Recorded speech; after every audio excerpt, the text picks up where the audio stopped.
Good morning, everyone. Myself Siddharth Singh, and I am teaching you food production subject. So this is actually from your third year, the this chapter, and I am going to teach you today kitchen management, where I will teach you the definition, layout, kitchen organization, planning, and workflow. Okay, so as you know, in this chapter you will learn the kitchen management. Okay, so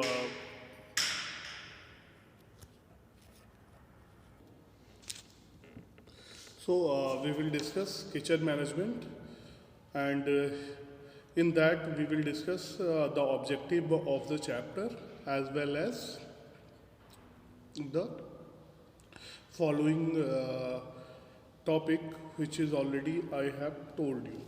Okay, so the prime objective of kitchen management is to lead, organize, and control the means of production and service of food to run the business profitability.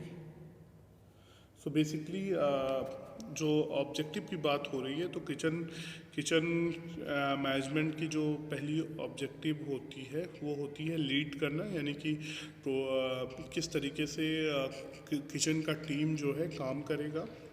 Organise systematically जो है काम का organise करना और उन पे control करना ताकि फूड और जो हमारा फूड प्रोडक्शन हो रहा है उसकी सर्विस हो सके और बिजनेस जो है प्रॉफिट में रहे।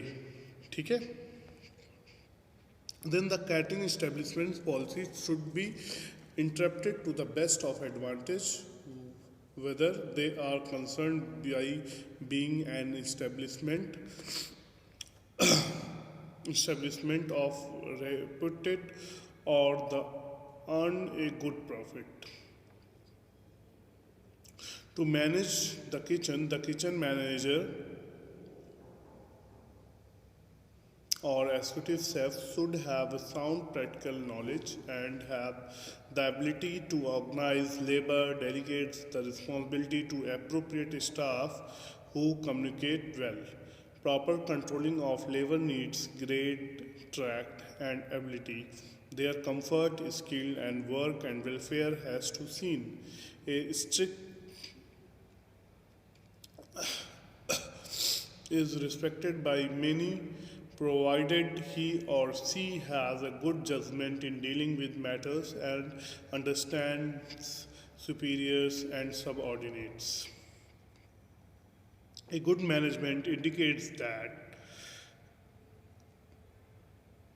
food cost is controlled and the people working in the kitchen are content in their jobs and the work given is comparable with their ability.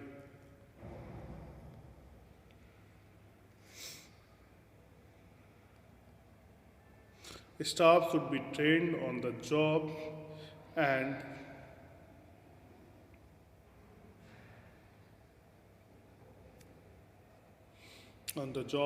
if the performance is good, initiative and increment or promotion should be given if needed. Certain factors such as budgetary control, portion control, cost control, proper purchasing, control of production and service, control of waste play an important part in managing the kitchen. Proper design and layout of work area in kitchen contributes to a successful catering establishment which will not only satisfy customers but also the staff will be contented.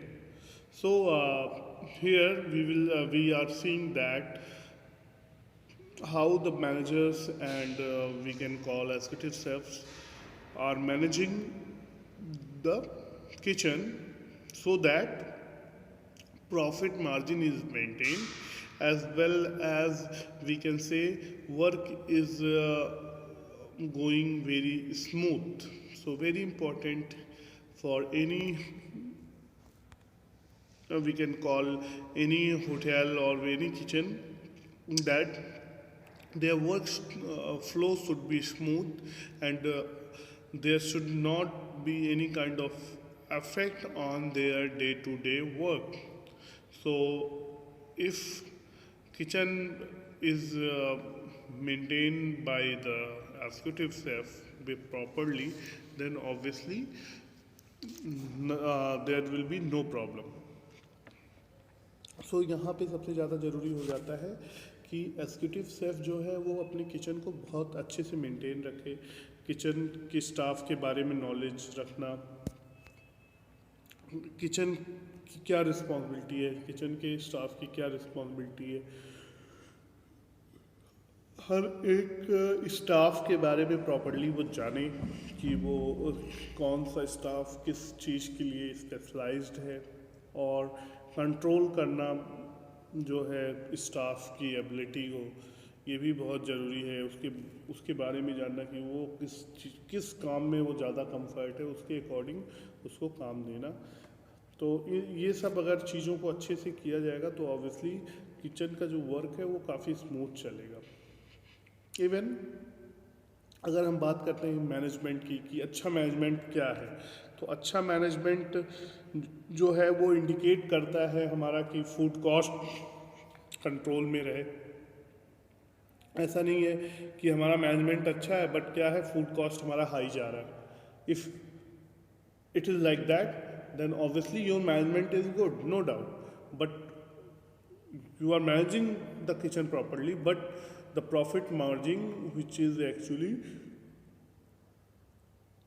supposed to be maintained, which is not going to be maintained, so that obviously management, the top management will be not happy with your performance. So cost is also important as we are talking about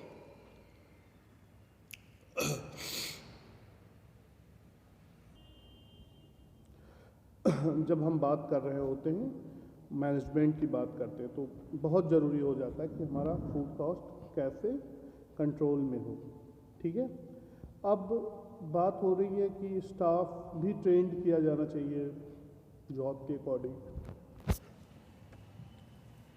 ऐसा नहीं है कि आप जो है काम चला रहे हो, उनका परफॉर्मेंस इन्हांस करो और उनको रेगुलर ट्रेनिंग देते रहो, उनकी एबिलिटी और सुधारो, और उनमें कुछ ऐड ऑन हो सकता है कि अगर वो specially if he is working for soup counter since last 1 year और 2 ईयर्स, उसको स्विच करो ताकि वो दूसरे भी सेक्शन में जाके काम कर सके और मल्टी स्किल उसमें डेवलप हो। उससे क्या होगा कि उससे काफ़ी ज़्यादा जो है मैनेजमेंट को फ़ायदा होगा कि एक बंदा जो है कई तरीके के काम जानता है। ठीक है, इसके बाद बहुत सारी और भी चीज़ें हैं जिनको कंट्रोल करना ज़रूरी हो जाता है। Budgetary control, portion control, cost control, these are actually all are very important so that we can increase our profitability as well as there will be no problem for us. Okay, then proper design and layout of work area in kitchen contribute successful catering establishment.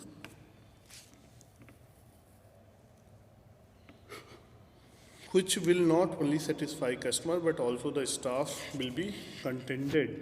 तो ये भी ज़रूरी है कि आपका जो design है, layout है, वो काफ़ी प्रॉपर होना चाहिए सो दैट हमारा जो है प्रोडक्शन काफ़ी अच्छा हो सके, वर्क फ्लो अच्छा रहे, जिससे कस्टमर सेटिस्फाइड तो होंगे ही, साथ ही साथ हमारे जो है स्टाफ भी सेटिस्फाई होंगे। Okay, so this is all about your kitchen management. सो यहाँ पे जो ऑब्जेक्टिव की बात हो रही थी वो मैंने पहले ही आपको बताया था कि kitchen management is to lead, organise and control the means of production and service of food to run the business profitably.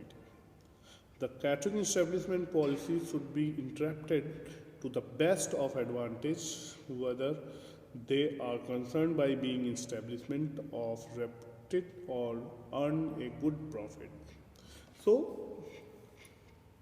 Main objective जो हो जाता है किसी भी ऑर्गेनाइजेशन के लिए कि किचन मैनेजमेंट का, वो होता है कि लीड करना है. मतलब एक लीडर हो जो लीड कर रहा हो अच्छे से और फिर ऑर्गेनाइज करे काम को, जो प्रॉपरली जो काम है उसको ऑर्गेनाइज करता रहे और उन पर कंट्रोल करे, so that the production and service of food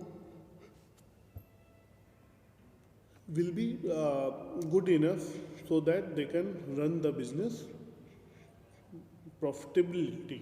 Okay, so this is what all about your kitchen management.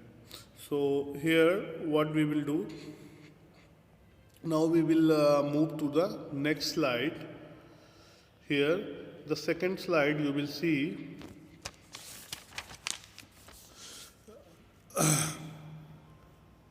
now. I am making the zoom this slide so that you can properly see the slide.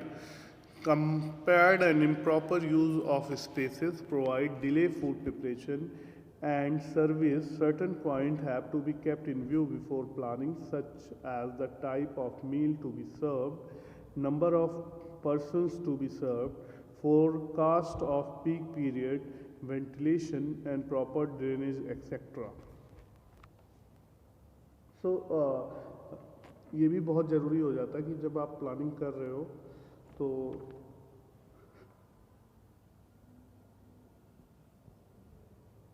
जो आपका space है उसका proper use होना चाहिए. ठीक है, ऐसा नहीं है कि आप जो है कुछ भी कहीं भी बना दे रहे हो और वो बाद में बड़ी दिक्कत आती है कि पता लग रहा है आपका सर्विस रेस्टोरेंट में होना है, आपका खाना का पिकअप जो है स्टोर के बाद है किचन, तो अभी खाना जो है वो रेस्टोरेंट में डायरेक्टली तो आ नहीं पाएगा किचन से, उस स्टोर से होते हुए आएगा, तो खाना डिले भी होगा एज वेल एज स्टोर से आ रहा है कुछ उसमें गिर गया तो वो हाइजेनिक भी नहीं होगा.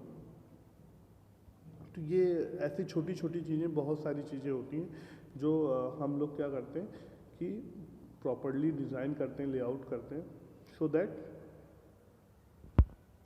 हम खाने को अच्छे से सर्व कर सकें और प्रॉफिट जो है वो भी मेंटेन रहे और किसी तरीके की बाद में दिक्कत ना हो. इवन लेआउट और इन सब की बात तो हो ही रही है, उसमें वेंटिलेशन भी देखना होता है कि वेंटिलेशन कैसा है, ड्रेनेज कैसा है, एज वेल एज हमारा नंबर ऑफ पर्सन्स हम लोग कितने सर्व कर रहे हैं. तो ये सारी चीज़ें देखते हुए जो है हम लोग को करना होता है. Okay, then it is always advisable that the kitchen should be close to the restaurant, facilitate efficient service. अभी मैंने आपको बताया था कि हमेशा ये बहुत ज़रूरी हो जाता है कि जो हमारा किचन है वो रेस्टोरेंट से क्लोज हो,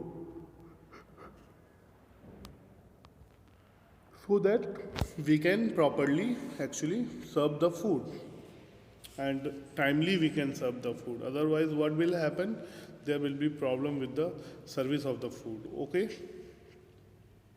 next one, a work plan identifies the precise step for the task, type of food to be prepared and served, number and sizes of portion, time taken for food service and presentation, location for food service. So work plan जो है वो identify करता है each and every step कि किस तरीके का खाना बनना है, कितने लोगों के लिए बनना है, सर्व कैसे होना है, साइज ऑफ पोर्शंस क्या होंगे, टाइम टेकिंग क्या होगा सर्विस का, प्रेजेंटेशन कैसा होगा, location for food service.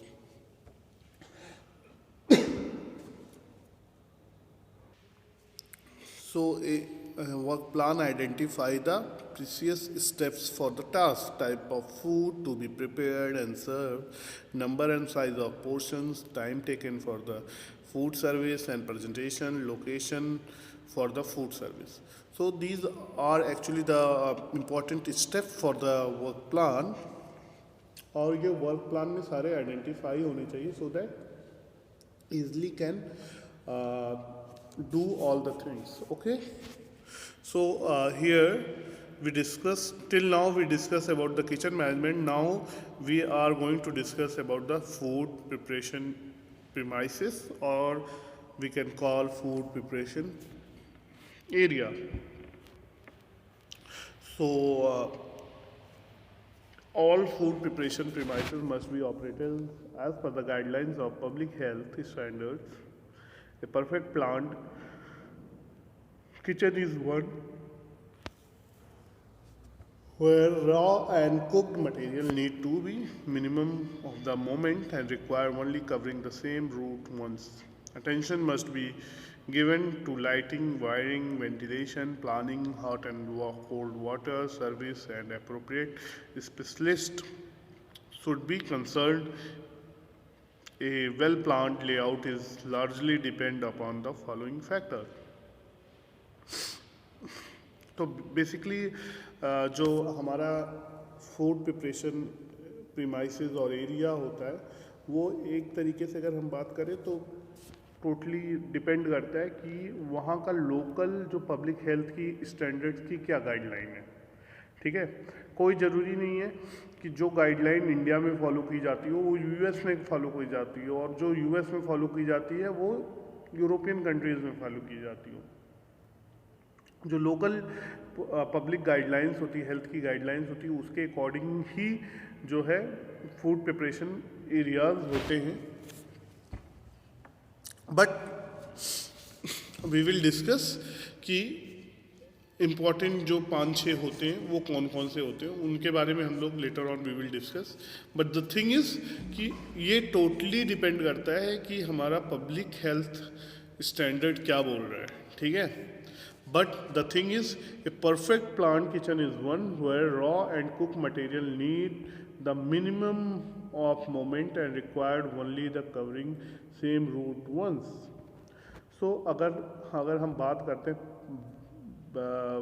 Perfect planned kitchen की बात करते हैं तो जहाँ पे जो रॉ मटेरियल एंड कुक्ड है वो उसका मोमेंट जो है मिनिमम होना चाहिए. यानी कि एक बार रिसीविंग से स्टोर में आया, फिर स्टोर से डायरेक्ट किचन में जाए और प्रिपेयर्ड हो और रेस्टोरेंट में चला जाए, ऐसा होना चाहिए. ऐसा नहीं है कि रिसीविंग एरिया से फिर कहीं गया, फिर कहीं स्टोर में गया, फिर स्टोर से कहीं और गया, फिर किचन में जा रहा है. सो मोमेंट यहाँ पे क्या हो गया, बढ़ रहा है. तो मिनिमम मोमेंट रखना है सो दैट हमारा जो हम कहते हैं ना कि फूड स्पॉइल हो गया या फिर एडल्ट्रेटेड हो गया, ये सारी चीज़ें अवॉइड कर सकते हैं. इसको करने से तो हम हाइजीन भी मेंटेन कर सकते हैं और एक स्टैंडर्ड भी मेंटेन कर सकते हैं. लेकिन ज़रूरी क्या हो जाता है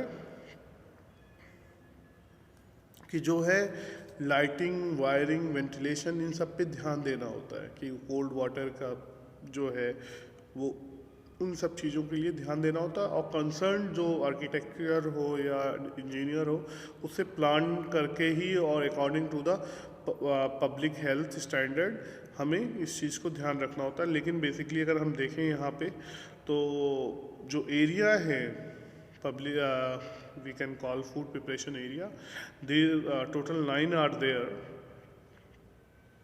cooking of different types of food preparation, mise en place, placing machinery and equipments, receiving supplies, scullery, crockery, cutlery, wash-up, scullery, pen wash, selection of equipments, storing of food properly, and utilization of every corner.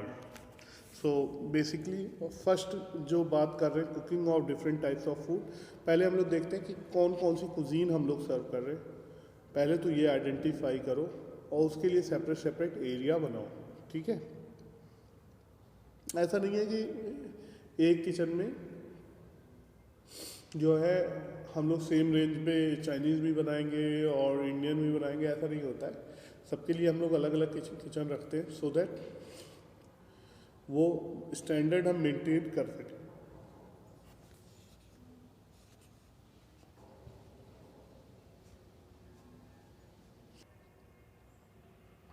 So cooking of different types of food, ये हमारा हो गया कि हम according to the cuisine we are differentiating the different types of kitchen. Second one is the pre preparation mise and place. So अब मीज़ा and प्ला का मतलब हो गया जो हमारे वो होते हैं सेक्शंस होते हैं, उनका मीज़ा एंड प्ला का जो एरिया है, यानी कि जहाँ पे हम लोग प्रिपेयर करेंगे, प्री प्रिपरेशन करेंगे, विच मीन्स जो हम लोग काम करते हैं जस्ट बिफोर कुकिंग, ठीक है, जहाँ पे कटिंग होती है, चॉपिंग हो रही है, और इसके बाद हमारे और भी फाइनल टच हम लोग देते हैं बिफोर मेकिंग द फूड।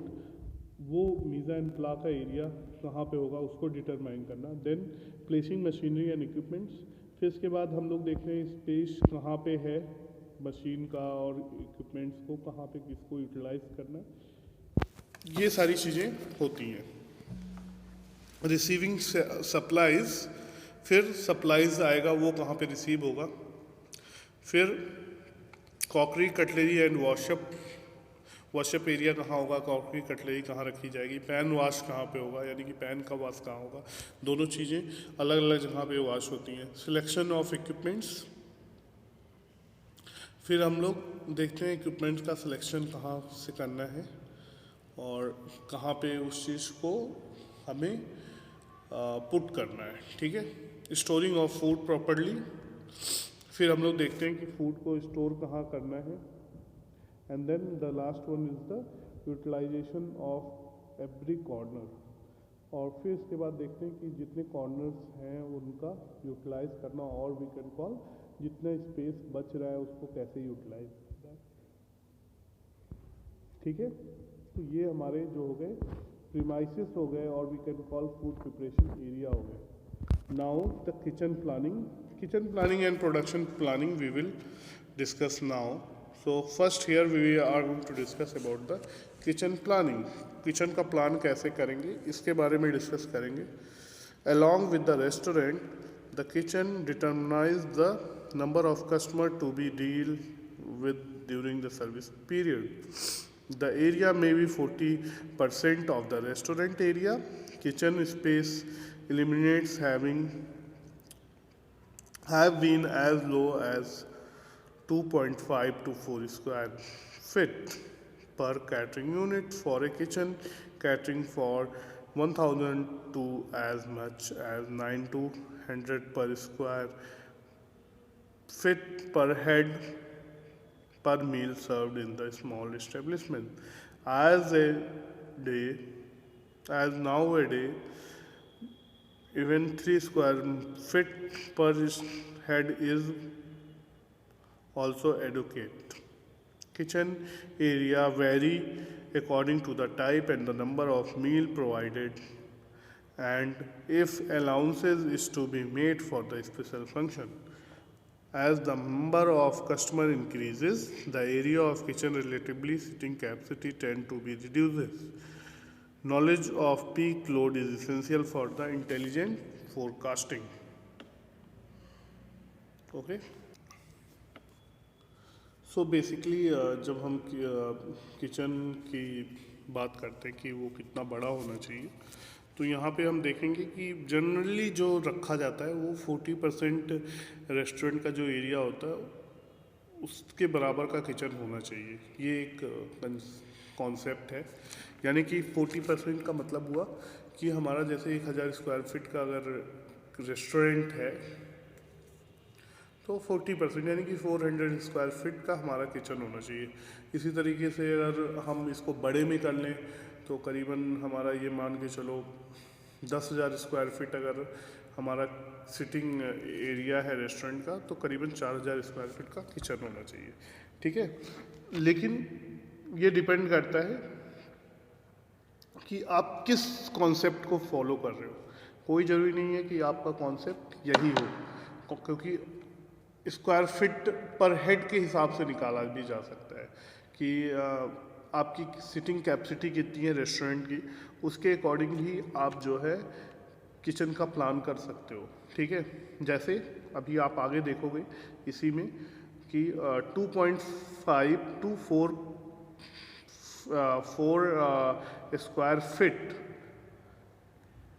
जो है, अगर हमारा 1,000 तक का कैटरिंग का वो है तो हम ये भी एक स्टैंडर्ड फॉलो कर सकते हैं, यानी कि करीबन 250 स्क्वायर फिट, 250 से 400 स्क्वायर फिट तक का भी किचन हो सकता है, मतलब छोटा भी थोड़ा हो सकता है।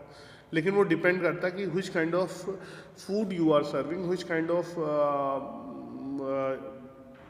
Service you are doing. ठीक है, अगर आप सारे फास्ट फूड आपके हैं खाने तो आपका किचन छोटा भी हो सकता है, और अगर आप केवल एक मील सर्व कर रहे हो तब भी छोटा हो सकता है। लेकिन अगर आप सुबह से लेकर शाम तक सारे मील आप सर्व कर रहे हो, 4-5 मील सर्व कर रहे हो within the day and every day you are working, then obviously your kitchen will be very small. Okay, so it is also depend upon which kind of restaurant you are dealing with. And then और जो छोटे हमारे restaurant होते हैं जहाँ पे हम थोड़ा छोटा इस्टेब्लिशमेंट होता है, वहाँ से 9 से 10 स्क्वायर फिट पर हेड भी हो सकता है। ठीक है, बट द थिंग इज़ अगर वो चारों मील सर्व कर रहे हैं, 5 मील सर्व कर रहे हैं विद इन द डे, तब हो सकता है। ये डिपेंड करता है, किचन का एरिया जो है वो डिपेंड करता है कि कितने मील्स और कितने लोगों को और किस टाइप के मील्स को हम सर्व कर रहे हैं, ये सारी चीज़ें डिटरमाइन करती हैं। ऐसा नहीं है कि केवल एक फैक्टर देखा जाता है, कई सारे फैक्टर्स हो सकते हैं कि टाइप्स ऑफ मील क्या है, नंबर ऑफ गेस्ट कितने हैं, इवन किस तरीके का फूड सर्व करते हैं। इन सब से एक्चुअल में जब बात आती है तो किचन का एरिया वेरी करता है और किस तरीके के फंक्शंस को डील कर रहे हैं। ठीक है, और जैसे जैसे अगर हमारे कस्टमर्स इंक्रीज़ होंगे वैसे वैसे हमारी सिटिंग कैपेसिटी भी इंक्रीज़ होगी, और जब सिटिंग कैपेसिटी इंक्रीज़ होगी तो हमें अपनी जो है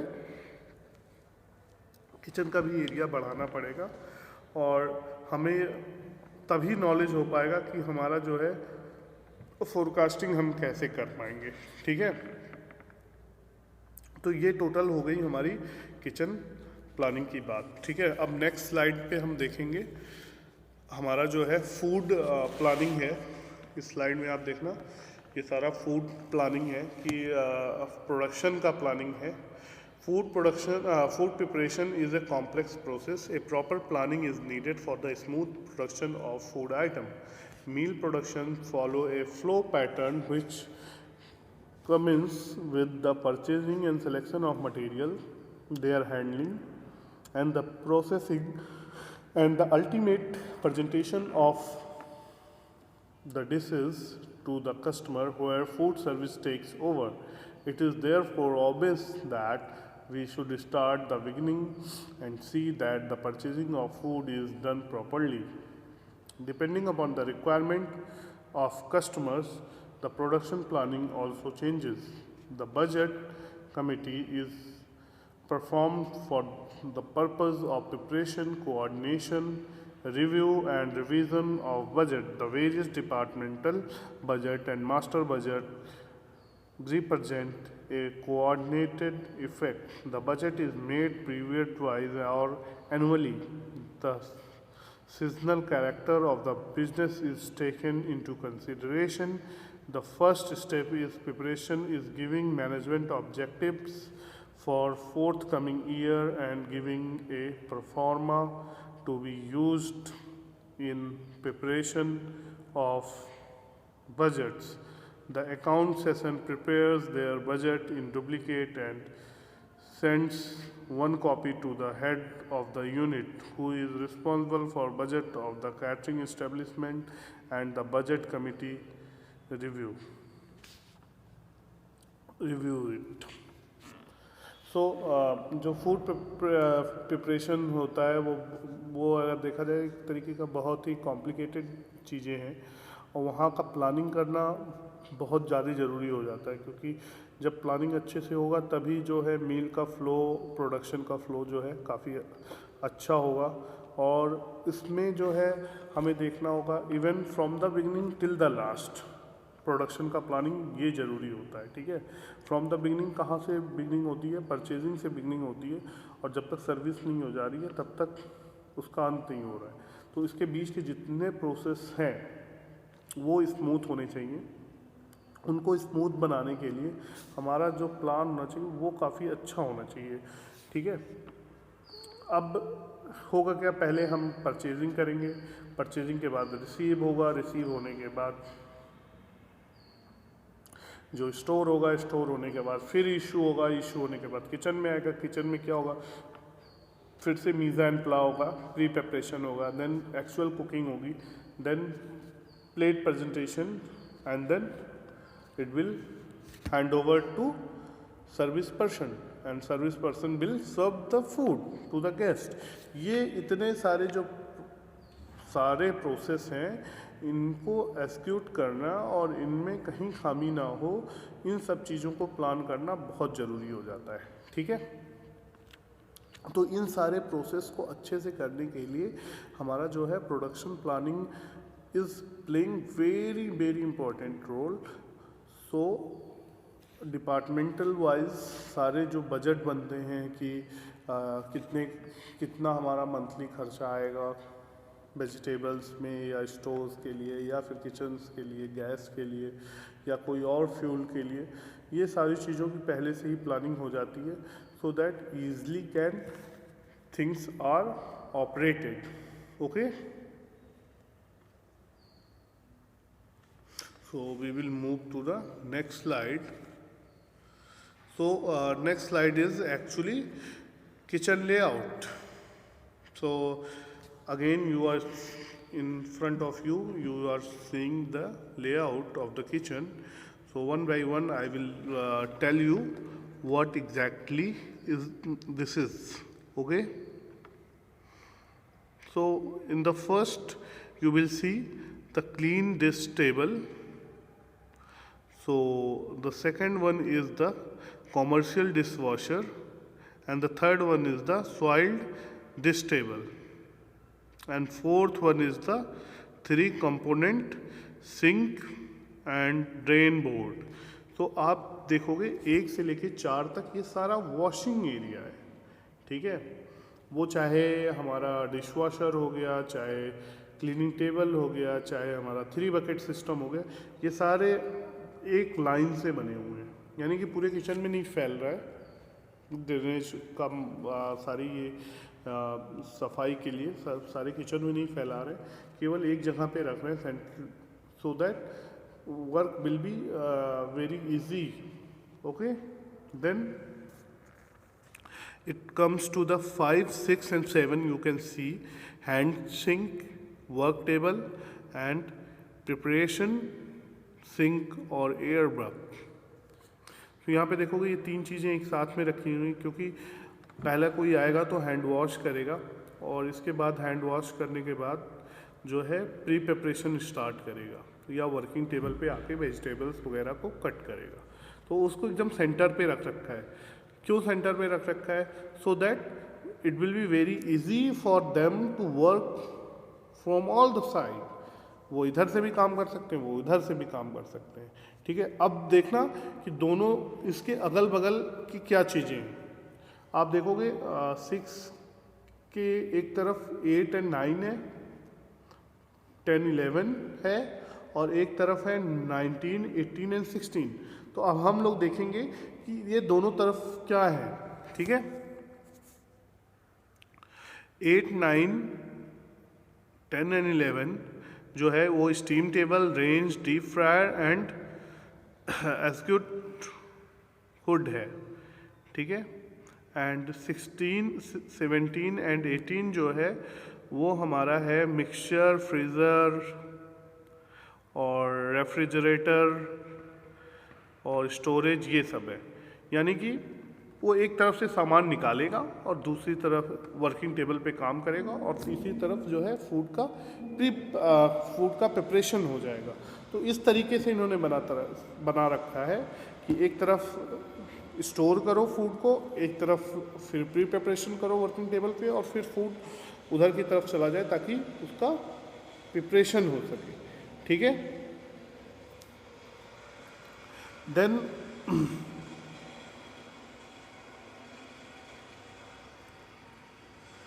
हमारा ये होने के बाद जो है आप देखो 11 नंबर हो गया था, 12 नंबर आप देखोगे वो स्टोर रूम दे रखा है, एक सेपरेट स्टोर रूम दे रखा है। फिर इसके बाद जो है 14 नंबर आप देखोगे उसमें जो है वॉकिंग कूलर दे रखा है, ठीक है। 13 नंबर जो है यो यूटिलिटी स्टोर रूम है हमारा, सिंक है। एंड देन 15 जो है वो है यूटिलिटी कार्ट है, ओके।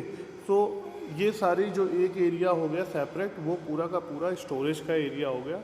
और एक तरफ हमारा जो है फ्रीजर वगैरह हो गया, और फिर इसके बाद वर्किंग टेबल, एंड देन हमारा आ जा रहा है पूरा का पूरा कि खाना जहाँ पे बनेगा। तो ये एक तरीके का हमारा बहुत ही अच्छा जो है we can call a very simple layout for 5 star hotels kitchen, okay. So basically आप इसमें देखोगे कि ये जो किचन का सेटअप है बहुत ही सिंपल है, बट द थिंग इज़ कि ज़रूरी नहीं है हर किचन का सेटअप ऐसा ही आपको मिले। हर एक 5 स्टार होटल्स के किचन के सेटअप अलग अलग हो सकते हैं, ठीक है।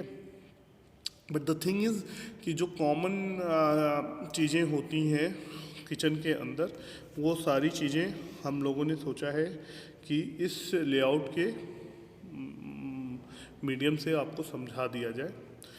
कॉमन चीज़ें सारी इसमें मेंशन कर दी गई हैं, but the thing is it can be differ hotel by hotel. This is the very common layout diagram, okay. So this is what all about your kitchen layout. The next topic is your organizational structure of the kitchen. अब हम बात करते हैं कि kitchen organisation के structures के बारे में। Modern kitchen organization aim to orienting staff in the all area of kitchen so that is multi-skilled workforce is created. A business organization is identified as an arrangement of people in job to accomplish the goal of operation. The organization structure of the kitchen reflect the need of operation, the job functions and the various goals.